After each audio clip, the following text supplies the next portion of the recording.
बिस्मिल्लाहिर्रहमानिर्रहीम। अल्लाहुम्मा सल्ले अला मुहम्मदिन व अला आलिहि मुहम्मद। रब्बाना आतिना फिद दुनिया हसनतन व फिल आखिरति हसनतन व क़िना अज़ाबन्नार। अस्सलामु अलैकुम। I am Saud Sadiq from Success Motivators. I am a Muslim inspirational speaker, life coach, trainer and entrepreneur.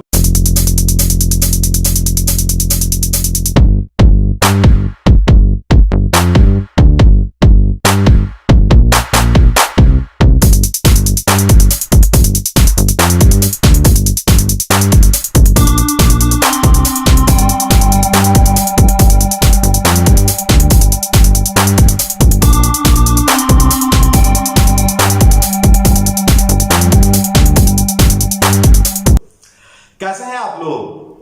अल्लाह ताला आप सबको सदा खुश और खुशहाल रखे और आप सभी की जिंदगी रहमत और बरकतों से मालामाल कर दे। इस दुआ के साथ आगाज करते हैं आज के इस वीडियो सेशन का, जो कि बड़ा मजेदार है।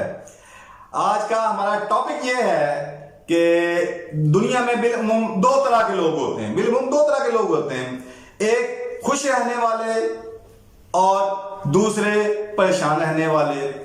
ना सिर्फ परेशान रहने वाले बल्कि परेशानियां फैलाने वाले भी। अब सवाल यह है कि खुश रहने वाला जो है वो खुश क्यों रहता है, क्या वजह है उसकी, और जो परेशान रहने वाला है वो परेशान क्यों रहता है, उसकी क्या वजूहात हैं।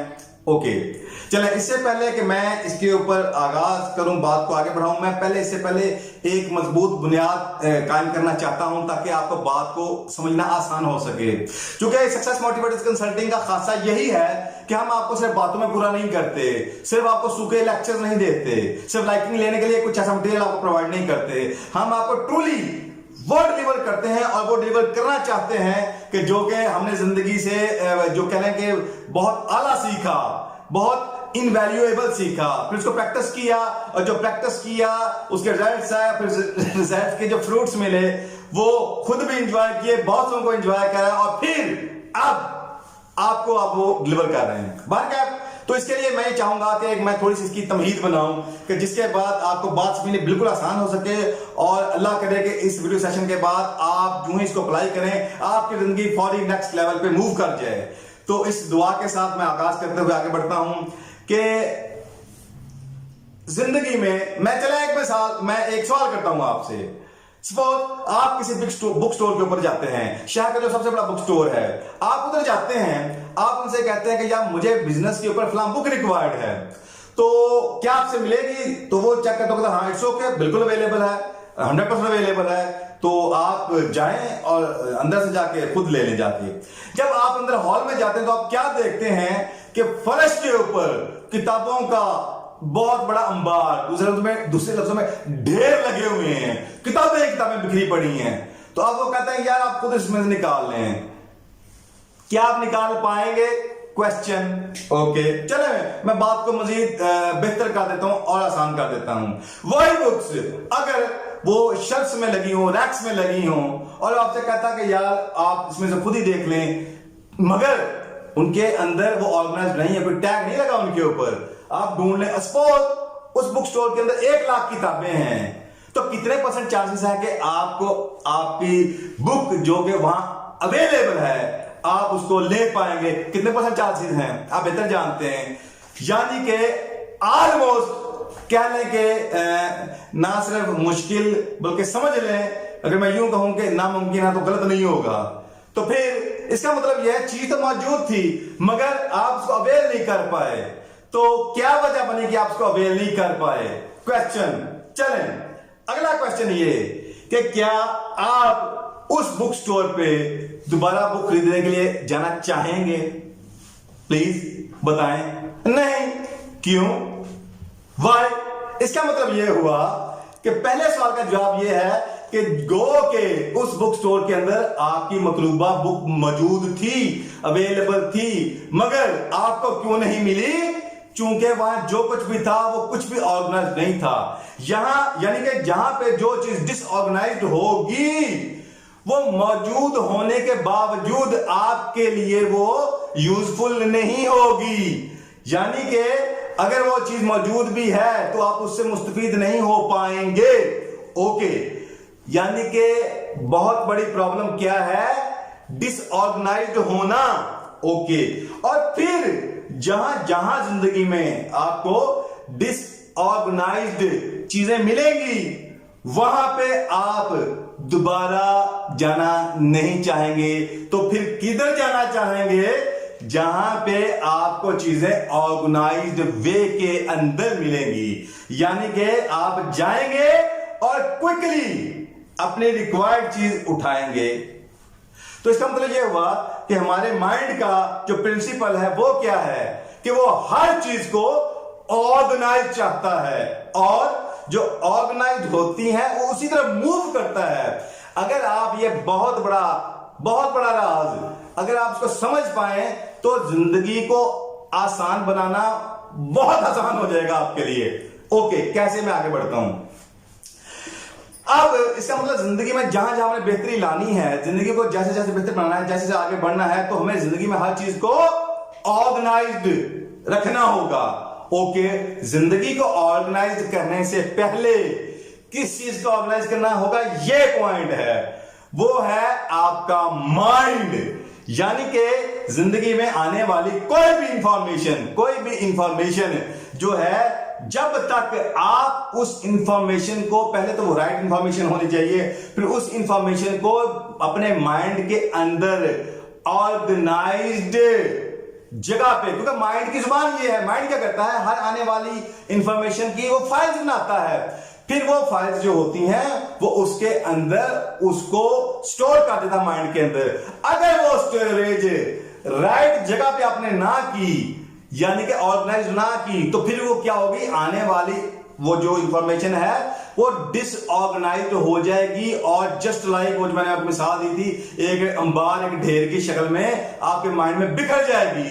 ओके, इसका नुकसान क्या होगा? जब आपको वो मतलूबा इंफॉर्मेशन से काम लेना होगा तो वो मौजूद होने के बावजूद आपके काम नहीं आ सकेगी।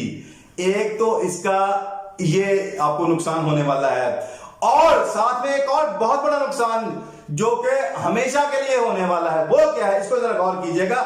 हम लोग इसको टेक फॉर ग्रांटेड लेते हैं, मगर इसके नुकसानात जो बंदा आने वाली इंफॉर्मेशन ऑर्गेनाइज नहीं करता, हर वो बंदा इसका विक्टिम बनता चला जाता है, और वो जिंदगी उसकी कंफ्यूजनल स्टेट के अंदर बढ़ती चली जाती है। यानी कि वो एक कंफ्यूज पर्सनैलिटी बनना शुरू हो जाता है, और वो परेशान भी होता है, लोगों को परेशान भी करता है। अच्छा, इसका मतलब ये हुआ कि जो आने वाली इंफॉर्मेशन है उसको हमें एक राइट लेबल के जरिए माइंड में एक राइट जगह पे उसको स्टोर करना जरूरी है। अगर आप नहीं करते तो फिर होता क्या है कि जो आने वाली इंफॉर्मेशन है वो, चूंकि इंफॉर्मेशन हमावा का तार ही होती है, और आपके पास कुछ ऑर्गेनाइज तो है ही नहीं, इसका मतलब आपको तो यह भी नहीं पता चलेगा कि फिर मुझे क्या प्रॉपर चाहिए और क्या प्रॉपर नहीं चाहिए। फिर आप हर चीज को कहेंगे आने दो, और फिर आप उतना ही अपने आप को कहेंगे मेरे पास उतना ही नॉलेज ज्यादा है, इससे आप गलत फहमी में चले जाएंगे। उसका जो नुकसान है वो सुनिएगा। अब जब आने वाली इंफॉर्मेशन को आप आने देते हैं और उसको ऑर्गेनाइज नहीं करते, तो फिर आपको यह पता नहीं चलता कि आपको जिंदगी को डायरेक्शन क्या देनी है। तो फिर जो आने वाली इंफॉर्मेशन है हमें उसके सोर्सेज की भी खबर नहीं रहती। यानी कि होता क्या है, अब जो आने वाली इंफॉर्मेशन है, चाहे वो किसी यहूदी की तरफ से आ रही है, चाहे वो ईसाई की तरफ से आ रही है, चाहे वो हिंदू की तरफ से आ रही है, चाहे वो किसी एथिस्ट की तरफ से आ रही है, सब आता चला जाता है। और फिर जो पर्सनैलिटी जिस चीज की जगह से वो इंफॉर्मेशन आ रही होती है, उसका अपना एक वजूद हमारे अंदर एक वैल्यू क्रिएट कर रहा होता है। और हम कौन है? बीइंग ए मुस्लिम, और हमारी कामयाबी किस में है आप बेहतर जानते हैं, बेहतर पता है आपको। तो फिर होता क्या है, अंदर इतनी इंफॉर्मेशन इकट्ठी हो चुकी होती है कि वो उसे कह लेंगे कॉन्ट्राडिक्टरी इंफॉर्मेशन, अंदर कॉन्ट्राडिक्टरी इमेजेस जनरेट कर रही होती है। और फिर वो जो अंदर एक कह लेंगे डिसऑर्गेनाइज्ड वे में वो फाइल्स पड़ी होती हैं इंफॉर्मेशन की, वो एक दूसरे के साथ कंट्रास्ट कर रही होती हैं। यानी कि अंदर एक बेहंगमपन चल रहा होता है, और हर इंफॉर्मेशन अंदर से पॉप अप हो रही होती है। चूंकि वो ऑर्गेनाइज तो होता ही कुछ नहीं है, तो फिर इंसान के अंदर एक क्योस चल पड़ता है, इंसान के अंदर कंफ्यूजनल स्टेट चल पड़ती है। तो फिर उसको समझ नहीं आती, वो कहते हैं समझ नहीं आती कौन राइट है कौन रॉन्ग है, किसको फॉलो करें किसको फॉलो ना करें, क्या करें क्या ना करें।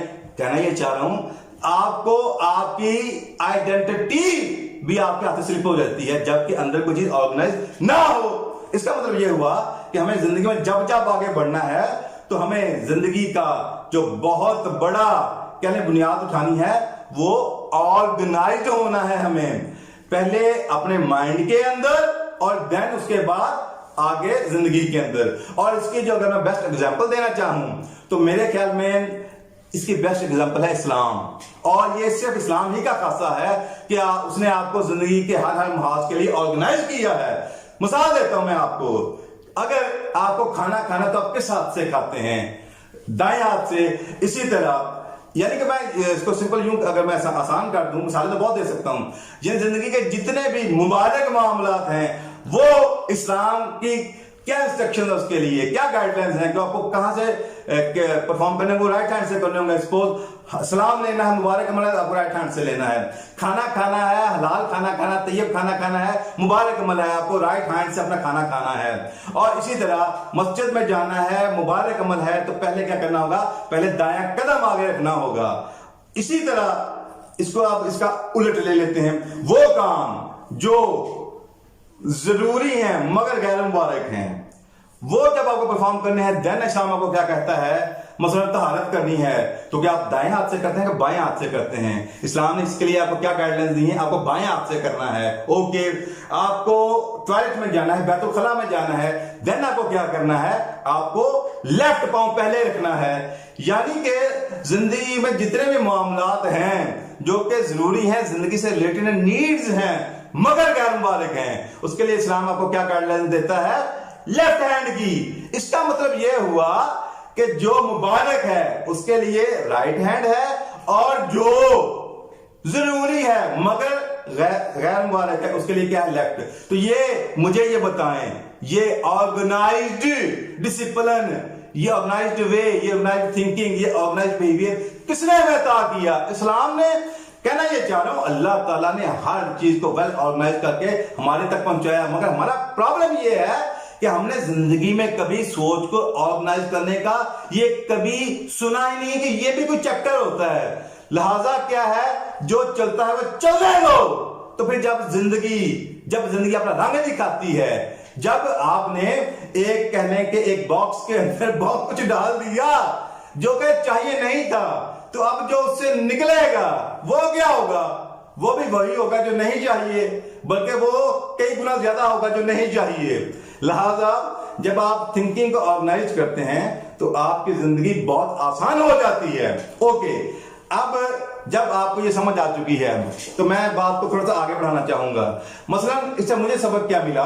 मुझे सबक ये मिला, जब मुझे ये समझ आ गई तो उसका मतलब मैंने अपने उस दिन से, जब से मुझे इसकी गहराई में समझ आई, मैंने अपने माइंड को कुछ इस तरह प्रोग्राम किया कि जिंदगी में जो कुछ मुझे चाहिए तो माइंड के अंदर एक लाइन खींच के जो चाहिए उसको मैं राइट साइड पे माइंड में देखता हूं उसको, और जो नहीं चाहिए उसको मैं लेफ्ट साइड पे उसको मैं ऑर्गेनाइज करता हूं, उसको लेफ्ट साइड पे देखता हूं मैं। उसे होता क्या है कि जो ही जिंदगी में कोई भी सिचुएशन आती है, फौरी जो नहीं चाहिए उसको मैं उधर फेंक देता हूं, यानी कि कह लें कि माइंड उसको इग्नोर कर देता है, और जो चाहिए उसको राइट में रख के उसको फोकस कर लेता हूं। तो उससे क्या होता है, दिमाग वो मुझे इंस्ट्रक्शंस देना शुरू कर देता है, जिससे जिंदगी आगे बढ़ना शुरू हो जाती है, बेहतरी की तरफ माइल होना शुरू हो जाती है। तो जब से मैंने ये कह लें कि अपने माइंड को इस तरह ऑर्गेनाइज किया, आने वाली इंफॉर्मेशन को और प्रोग्राम किया, तो मेरी जिंदगी उसके बाद बहुत आसान हो गई। लिहाजा अब मैं इसको थोड़ा सा मजीद आगे बढ़ाना चाहूंगा, ताकि मैं आपको जो मैंने आपको एक बुनियादी गाइडलाइन दी है, मैं इसका आपको आगे एक टूल्स देना चाहता हूं, फ्रेमवर्क्स देना चाहता हूं, ताकि आपकी जिंदगी मजीद आसान हो सके।